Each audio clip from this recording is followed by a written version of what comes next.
Hello and welcome, I'm Kira Scribner, and today I'm going to review War Brides, a wonderful, brilliant feminist play that I just read. I happened upon it upon a whim when I was reading Charlie's Aunt on Libro, and it's about World War I and suffragettes and peace and feminism, and it's just so brilliant. You've probably never heard of this, but I would love for you to take the time to hear me talk about it and decide if you would like to read it. So to begin with, I'm going to talk about the author because I think that's wonderful groundwork to understand the landscape and the context to which this play was written. And Marion Craig Wentworth was born in 1872 in Minnesota, and she would later go to university there. She was a playwright, poet, and suffragist, and she was also aligned with socialism and feminism. She was so committed to this that she would go around and give lectures, and she would also give dramatic readings of various plays. And I love this so much. I can just imagine her being like, well, I know that you don't believe that women should have a voice, but I'm going to go up here and I'm going to read from this play, my play, or other people's plays or poetry to convince you that women should have the vote. And as someone who goes around and reads, welcomed or unwelcomed, I've always just been a big reader myself. And, sometimes it doesn't call for a dramatic reading, but I'm like, you know what? That's what I'm like. And I feel like I would get along with her for that reason. And I just really love that she spent years traveling around and giving lectures and doing dramatic readings for the sake of feminism. I think that is just so remarkable. She published a number of works within her life, but The War Bride, which was published in 1915, is her best known work. And it follows the household of women in a war-torn country.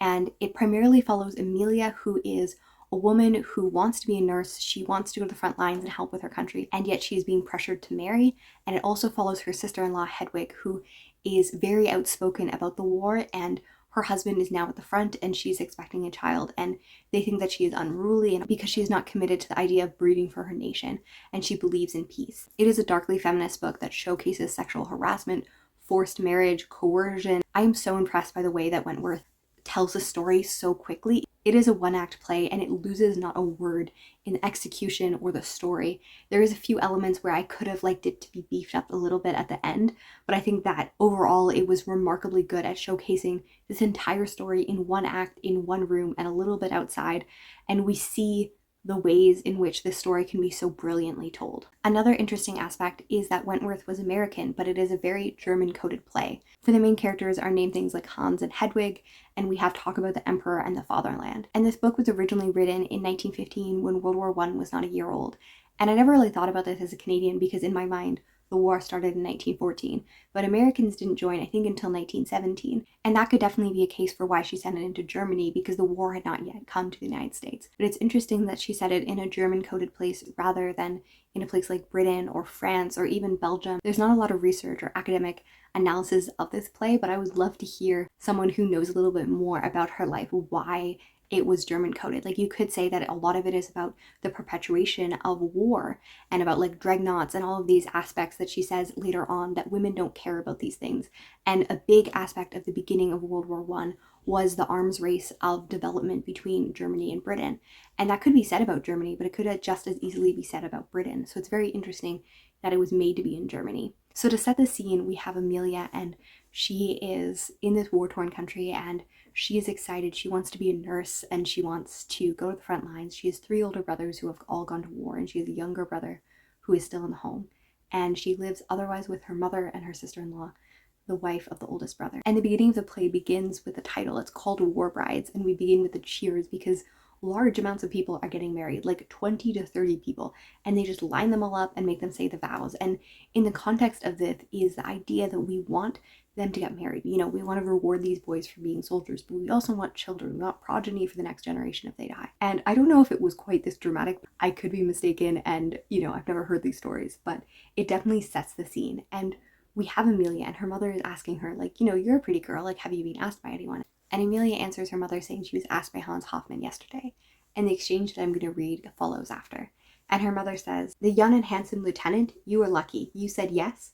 Amelia shakes her head. "No, I hardly know him. I've only spoken to him once before." "Oh, Mother, that isn't what I want to do." "Mother, what did you tell him?" Amelia timidly. "That I was going away to join the Red Cross." "Amelia!" "He didn't believe me. He kissed me and I ran away." And then after a little more of an exchange between Amelia and her mother, Hans Hoffman enters and asks, "Who is this woman?" And she answers, "My mother." And he says, "Good day, Mother," which is just like so creepy. He has decided that Amelia is his and thus her mother is also him. It's not a kind moment of, meeting your boyfriend's mom and being like, oh, well, I guess I'll call her mom. No. This is definitely like intentional. He views her as property. He views her as his own. Because without pausing for anyone else to talk, he continues saying, where did you run to? She as good as promised me that she would wed me today, mother. And then, and this sentence like gets me so much because she says, where did you run to? And then he changes to the mother saying, she as good as promised me, and then refers to her as mother again. Within the first time he's talking, he's called her mother. And then he says, and then, but Amelia interrupts him and says, oh no. Very much showing that she's not consenting to this whole thing. And he says, yes, you did. You let me kiss you. And Amelia says, oh, sir. And she is taken aback.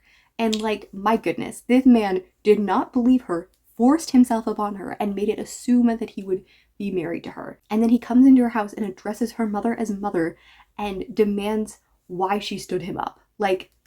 The craziness of toxic masculinity is so crazy. And then I'll just read his next sentence because it gets worse. So much of this gets worse. And he says, and when I got to the church square today, no bride for Hans Hoffman. Well, I must say they had a laugh at me, for I had told them that I had found the girl for me, the prettiest bride of the lot.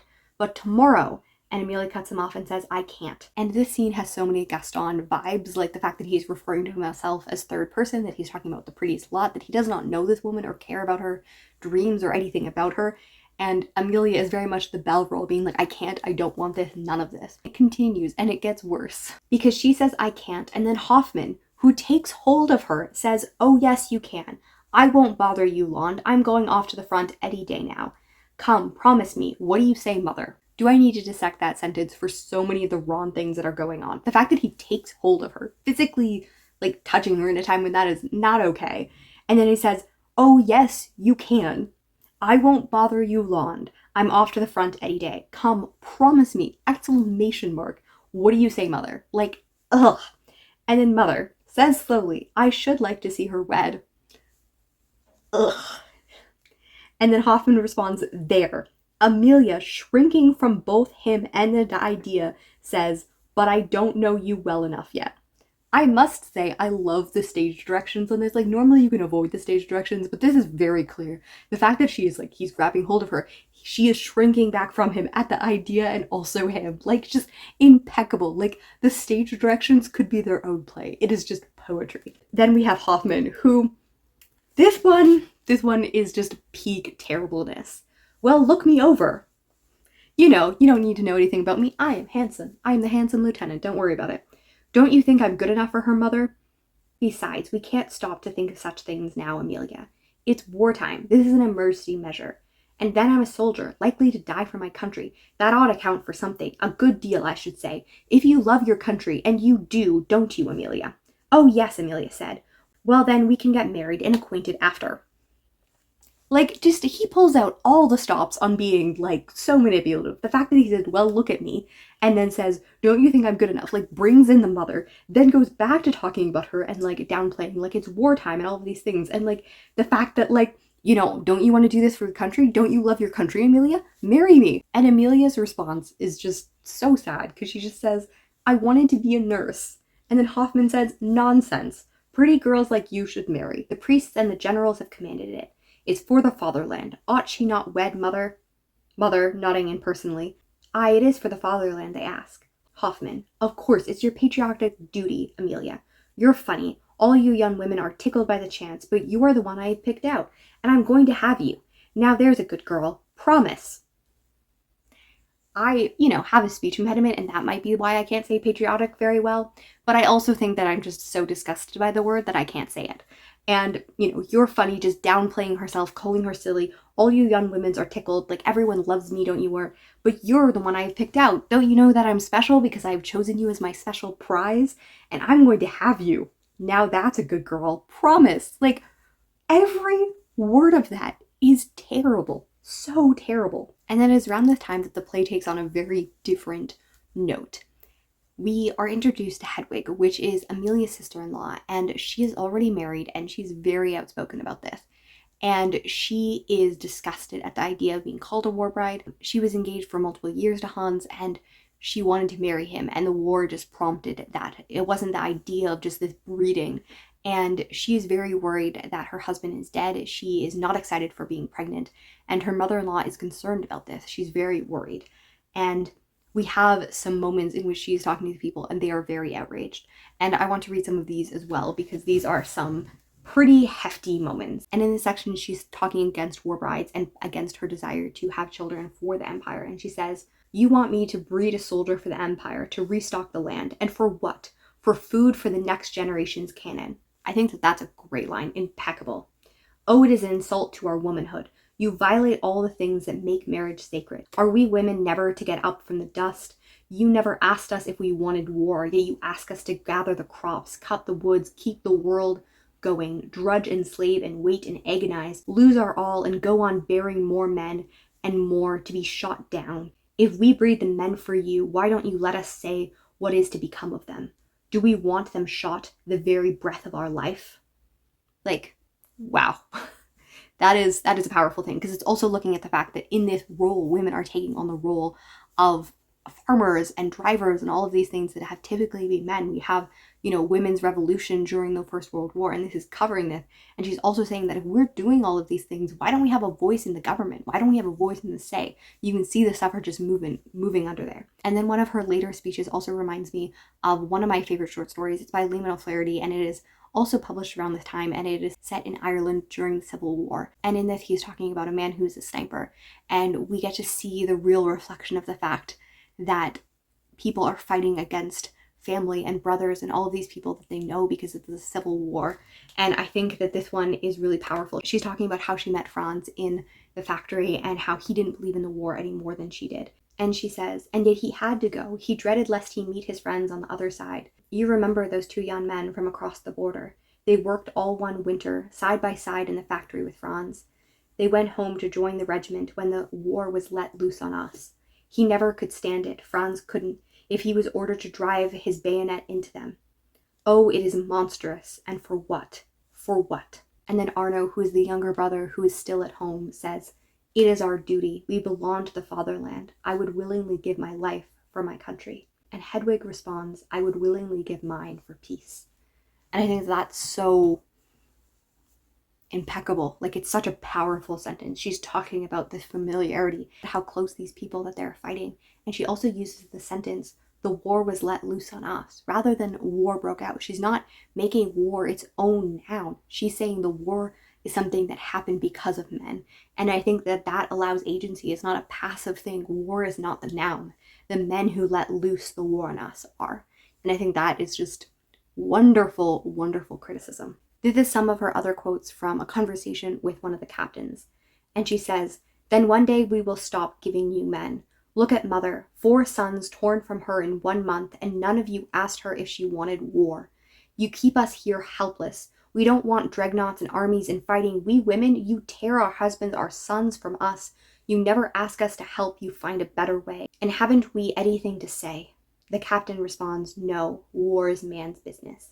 And Hedwig responds, "Who gives you the men? We women. We bear and rear and agonize. Well, if we are fit for that, we are fit to have a voice in the fate of the men we bear. If we can bring forth the men for the nation, we can sit with you in your councils and shape the destiny of the nation, and say whether it is war or peace we give the sons we bear." It is like poetry. Like, my goodness, like, I don't think anyone could speak this beautifully without a prompter, but Hedwig does because Wentworth has the words. And I will end there because I don't want to talk too much about the ending of the play and spoil anything. It is a very short play. You can read it for free on LibroVox or also on Project Gutenberg. I would recommend doing both because you can see them side by side, and it was impeccable to read. And I would love to hear your thoughts because I don't know anyone who has read this. My Goodreads is empty, but I want some people to read it so that I can discuss it. And I hope that my passion showed through. I think that it's such a wonderful feminist. It talks about war, it talks about peace. I'm a strong pacifist, I'm a strong feminist, so it meant everything for me. And the one complaint is that I think that Amelia is introduced as the clear protagonist, and then when Hedwig comes in, we kind of lose sight of Amelia. She doesn't really, pop up as a primary character again. She is just kind of resigned to a secondary character after that, and I would have loved her ending to be a little more strong. Like, Hedwig definitely got the ending that showed her morals and convictions, and we kind of see that aspect, but we don't really see a last thought from Amelia. And I will talk about the very end of the play in a spoiler section, but I just wanted to wrap up for all of those who haven't read it, which is probably all of you. And yeah, I just think it is a brilliant play, and I really hope some of you read it because I think that there will be a lot of conversation. I love when classics that haven't really been talked about get talked about on BookTube. So I'm secretly hoping that that happens a little bit. But yes, I will now transition into spoilers. So if you have not read it, I ask you to go away, unless you want to know about the end of it, and then you can stay and we can talk about it too. So yes. So last call for those who don't want spoilers, but the play ends with a bang for Hedwig, who throughout her time on stage has talked about how she wants to give a message to the emperor, gives her message to the emperor. She writes it down, and then she goes in and collects the baby things from her mother-in-law, and then she goes into her bedroom and she shoots herself and dies. I can understand from an early 20th century suffragette movement the idea of suicide as power, because we have the idea of hunger strikes and all of these things where women will literally use their body and the desire of the government for them to persevere as a weapon of change. It is not something that I totally agree with. I'm definitely a person of hope more than nihilism, and it definitely shows much more nihilism because it really has the message that the only way to have a voice is to opt out. And I think that's a very dangerous premise to live your life on, and I'm sure that there's many nuances to this. Again, there isn't really the research to hear other people's voices, but it was known as this shocking and evocative ending, and I think that point definitely carries with the dramaticness of the ending. And yeah, I wasn't fully convinced by like this insistent need to message the emperor. I think from my point of view on socialism, I much view it as a grounds up thing. We can change a lot by encouraging the next generation and organizing in our communities. And she's already having that effect on the war brides. It's also a devastating loss because we learn near the end of this that the three older brothers have all been killed. And we don't really know what Amelia's fate is. Like, Hans Hoffmann is going off to war and Arno is going off to war. And the Mother Maria begs Hedwig, don't do anything rash, like he may have his father's eyes, like a part of us will live on. I think that is a beautiful hope that Amelia and Hedwig are more feminist. They can forge a better future and choose, to be nurses, to be feminists, to be suffragettes. Like that is something that they can choose, but instead we have a nothing. And I understand the bang, the dramaticness of it, but it definitely sours the play for me a little bit because what is the hope? The hope is that you kill yourself because your husband died. Like, it doesn't really resonate with me in the 21st century. And it's hard because I don't want to spoil that end, but I also want to recommend the play. So it's very interesting to talk about. But I would love to hear your thoughts if you haven't read it, if you have read it. What is a play or a classic or any book that is just really underhyped that you had never heard about and want to recommend to me? I would love to hear them. And yeah, have a fantastic day. Thank you for staying with me and listening to all my dramatic readings, and I will see you next time.